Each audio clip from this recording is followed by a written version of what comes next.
संघर्ष योद्धा मनोजदास जरांगे पाटील स्वतः या ठिकाणी जे आहे आंदोलनाच्या ठिकाणी एक रेषा मारत आहे। एक जे आहे त्या ठिकाणी आपण जेव्हा लक्ष्मण रेखा म्हणतो त्याप्रमाणे एक रेषा मारतात की याच्यामध्ये कुणी यायचं नाही, ना मंडप आहे ना काय आहे, आणि पाटलाच्या पायात चप्पल सुद्धा नाहीये। मित्रांनो, भर रखरखत्या उन्हामध्ये आंदोलन आता फक्त पाटलांचं नाही, या रखरखत्या उन्हातल्या पायाचं नाहीये, तर हे मराठा समाजाचं अस्तित्वाचं आंदोलन आहे जे पाटलांनी आज स्वतः या ठिकाणी कोणीही येऊ नका, मी खंबीर आहे तुमच्या लेकरा माझ्या कल्याणासाठी। आणि पाहू शकतो ज्या उन्हामध्ये आपल्याला उभं राहणं होत नाही, ऊन अंगावर घेणं होत नाही, त्या उन्हात रखरखत्या पाटलाच्या पायात चप्पल नसताना पाटला अशा उन्हामध्ये भर उन्हामध्ये उपोषणाला बसलेले आहेत।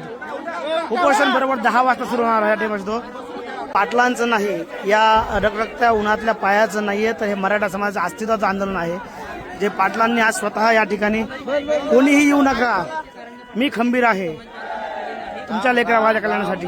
आणि पाहू शकतो ज्या उन्हामध्ये आपल्याला उभं राहणं होत नाही, ऊन अंगावर घेणं होत नाही, त्या उन्हात रखरखत्या पाटलाच्या पायात चप्पल नसताना पाटला अशा उन्हामध्ये भर उन्हामध्ये उपोषणाला बसलेले आहेत। उपोषण बरोबर 10 वाजता सुरू होणार आहे। या ठिकाणी